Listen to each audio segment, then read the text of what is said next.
Je sais pas vous les gars, mais j'ai bien l'impression que Sacha il va encore la perdre la ligue Pokémon. Là tu vois actuellement mon gars, je suis en train de rattraper tout mon retard sur l'anime Pokémon Soleil et Lune. J'ai dû me retaper plus de 20 à 30 épisodes actuellement, et moi c'est encore une dizaine pour arriver vraiment au bout de l'anime Pokémon. Sauf que autant au tout début de l'anime, on va dire jusqu'à l'épisode 50, 60, voire 70, j'étais confiant encore sur le fait que Sacha allait remporter la ligue Pokémon d'Alola lorsqu'elle sera officialisée, pour qu'il ajoute enfin un autre trophée à son palmarès et sa collection, autre que la ligue orange qui n'est pas officielle vraiment on va dire, et le Battle Frontier qui n'est du coup pas une ligue. Et plus j'avance, plus je rattrape mon retard, et surtout plus je découvre de nouveaux dresseurs et de potentiels adversaires pour lui, plus je me dis finalement qu'il est dans la merde. Parce que mis à part Gladio qui est peut-être potentiellement plus fort que Sacha, ou du moins au même niveau, et peut-être Tilly aussi qui vient d'arriver dans l'anime Pokémon et qui est potentiellement aussi au même niveau, voire un peu moins, je me dis que maintenant il est dans la merde maintenant que j'ai vu les nouvelles informations qui vont sortir à propos du coup des nouveaux épisodes de décembre. C'est forcément comme actuellement je suis en train de regarder tous les épisodes pour rattraper mon retard, je regarde un petit peu aussi les informations à propos des futurs épisodes que je vais regarder, et actuellement là dans l'épisode 100 les amis, ça a été annoncé, un nouveau dresseur va se mettre sur le chemin de Sacha avec cette fois-ci dans son équipe un Zeraora. Donc d'après les infos sorties sur l'épisode en question, sur l'épisode 100 du coup, et également le petit trailer sorti là-dessus, on voit clairement les deux s'affronter. Et je pense vraiment que Pikachu n'a aucune chance de gagner contre Zeraora et que Sacha justement va encore subir une cuisante défaite. Et comme à mon avis ce nouveau dresseur bien sûr qui est attendu avec Zeraora n'est pas forcément inclus dans l'histoire par hasard, je me doute bien que ce dresseur là sera également présent lors de la future Ligue Pokémon d'Alola, qu'il affrontera Sacha peut-être en demi-finale ou en finale et qu'il le vaincra facilement. Surtout que là j'ai vraiment l'impression qu'on va voir limite un remake scénaristique de ce qu'on a vu à l'époque à Sinnoh, avec notamment l'arrivée de Tobias qui avait liquidé Sacha avec tous ses légendaires. Pour te resituer un petit peu dans le contexte, t'avais pas forcément suivi les saisons de Diamant par les platines et du coup la ligue Pokémon de Sinnoh, on avait à l'époque un Sacha qui était extrêmement badass, autant techniquement que tactiquement que physiquement, que ce que tu veux. Il avait une équipe Pokémon qui était hyper lourde avec Etoraptor, Pikachu, Simiabras, Torterra, Scorvol, Musteboué et j'en passe. Il était tellement puissant qu'il battait du coup tous ses adversaires plus ou moins facilement. Il avait même battu Paul qui était son plus grand rival actuellement, enfin à partir de là de la ligue de Sinnoh.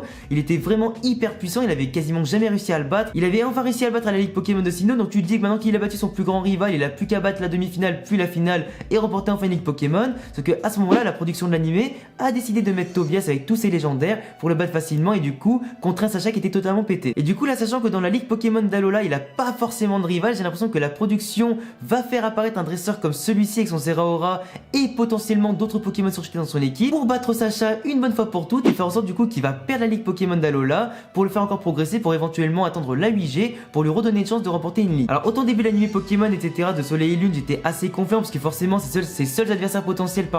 c'était Lily qui est pas forcément une dresseuse et qui a du coup un Goopix d'Alola et pas grand chose d'autre, entre un Gladio qui certes est potentiellement très puissant mais qui possède pas une équipe encore très complète, ou du moins là elle est pas toute dévoilée, un Tilly qui est apparu il y a pas très longtemps, mais forcément Tilly tu vois un petit peu le genre dans l'anime Pokémon et autant dans le jeu vidéo, c'est pas forcément une très grande lumière en tant que dresseur et je pense pas qu'il va forcément être un très grand rival de Sacha sur le long terme et notamment dans les grands parcours de la ligue Pokémon. On a aussi KB qui possède une team quasiment monotype de feu, donc forcément une team comme ça, et puis il est pas forcément très puissant en tant que dresseur, donc je me doute bien que Sacha va le battre au bout d'un moment dans la ligue Pokémon ou peut-être un petit peu avant. On a Nefi qui n'est pas très forte avec sa team O, on a également Chris avec sa team électrique insecte qui n'est pas forcément très badass, donc je suis désolé, à partir de là le seul obstacle au potentiel sur la route de Sacha c'était soit la limite Gladio, soit Tilly, soit éventuellement Royal Mask entre guillemets qui peut intervenir dans la ligue Pokémon pour devenir peut-être le premier champion de la ligue Pokémon d'Alola. Mais du coup maintenant qu'on a un Tobias Bis les amis, avec notamment un Zeraora surpété dans son équipe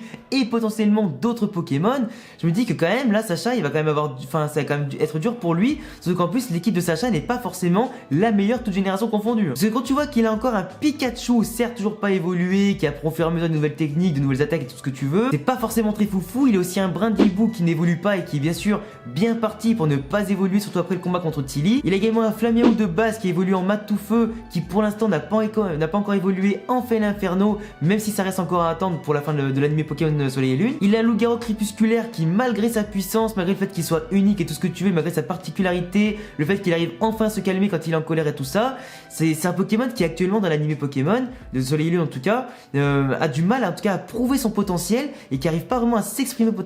pleinement comme l'avait fait à l'époque Amphinobi ou encore Dracofeu ou encore Simiabras. Du coup je suis extrêmement déçu de Lugarox, surtout qu'en plus maintenant Sacha en réalité n'a que 4 Pokémon à Alola. Il a dû relâcher Vemini du coup lors de l'arc de Necrozma des Ultra Chimères. Il a pas gardé Solgaleo bien évidemment parce qu'il va quand même pas garder un légendaire, comme c'est le héros de l'anime, c'est pas un personnage lambda créé par la production juste pour ça. Sauf que là bon, même s'il lui reste encore 1 à 2 places dans son équipe justement pour compléter sa team avant la ligue d'Alola, je me dis que soit il va rappeler des anciens Pokémon qu'on avait déjà vu avant, histoire un petit peu de faire du fan service, peut-être Amphinobi qui peut revenir, etc. Vu les nombreuses théories qu'on avait fait dessus sur l'anime Pokémon à l'époque. Soit il va peut-être capturer des petits Pokémon random dans toute la région, mais du coup ça serait un petit peu bizarre, surtout qu'en plus son équipe n'est pas forcément optimale, tu vois. On avait aussi eu une petite information comme quoi un Evoli arrive dans l'anime Pokémon, comme on l'a vu dans les derniers épisodes. Il arrive et tout ça, il traîne autour de Sacha et tout ce que tu veux. Ce qu'apparemment dans les nouvelles infos de l'épisode 99, si je dis pas de bêtises, Evoli justement va se rapprocher plutôt de Néphi plutôt que de Sacha. Donc il se peut que Néphi va l'avoir et peut-être le faire évoluer en Aquali. Ça reste encore à déterminer. Mais du coup c'est vrai que si je dois résumer mon avis rapidement, entre le potentiel de son équipe qui n'est pas suffisamment exploité, le fait aussi également que son équipe n'est pas encore complétée,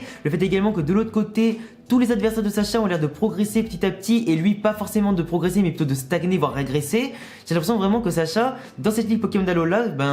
que ce soit contre Gladio, peut-être contre Tilly il va être en difficulté, contre Royal Mask si Royal Mask en tout cas participe à la ligue il va avoir du mal. Après il y a forcément d'autres dresseurs de la production qui vont arriver au fur et à mesure de l'animé quand on va arriver vers la fin. Il y aura d'autres dresseurs dévoilés au dernier moment comme on a eu l'habitude notamment dans les dernières saisons. Après il est clair que si ce dresseur là de Zeraora est aussi puissant justement qu'on l'attend et que du coup les trailers et les infos le prédisent, Sacha notamment n'aura aucune chance de remporter cette ligue d'Alola. Il devra notamment attendre du coup la 8G pour essayer de remporter une autre ligue. En tout cas mon avis, et c'est mon humble avis, ne sera pas pour tout de suite. Il va vraiment devoir prendre son mal en patience et travailler encore plus pour progresser et battre ses nouveaux adversaires. Voilà les gars, c'est tout pour mon avis autant sur l'équipe de Sacha actuelle, son potentiel, le fait que je sois vraiment déçu de certains Pokémon, notamment le Garou crépusculaire, le fait également que ce nouveau dresseur de Zeraora a l'air hyper intéressant et j'ai très envie en tout cas de le découvrir en voyant les prochains épisodes. Ses adversaires à Sacha en tout cas se renforcent, lui il a pas l'air de beaucoup progresser, il stagne. Mais si j'ai fait cette vidéo avant tout pour donner mon avis sur le fait que Sacha ne remportera pas la ligue Pokémon d'Alola, pour parler aussi également des nouvelles informations sur l'anime Pokémon, c'était surtout aussi pour avoir vos avis par rapport à l'évolution de la série Pokémon Soleil et Lune, pour avoir vos avis notamment sur la question est-ce que Sacha va remporter cette ligue ou pas, est-ce que ses adversaires vont le battre ou pas, est-ce qu'ils sont assez puissants ou pas, est-ce que l'équipe de Sacha peut encore progresser en termes de potentiel ou pas. Surtout que je compte bien aussi reprendre les reviews sur l'anime Pokémon qui devient entre guillemets de plus en plus intéressant avec du coup quelques bons épisodes qui vont arriver par-ci par-là. Du coup je te laisse me dire en tout cas tout ça, tout ton avis en commentaire, je lirai bien sûr tous vos commentaires pour donner également mon avis et vous répondre à tous. Si t'as aimé cette vidéo, si t'aimes Pokémon, si t'aimes l'anime Pokémon, les jeux vidéo, les mangas, les animés, écoute, abonne-toi à ma chaîne, si t'aimes mon contenu laisse-moi un gros pouce bleu, ça fera plaisir, rejoins-moi sur tous les réseaux, tous les liens en description et à bientôt pour une prochaine vidéo, ciao. Ensemble.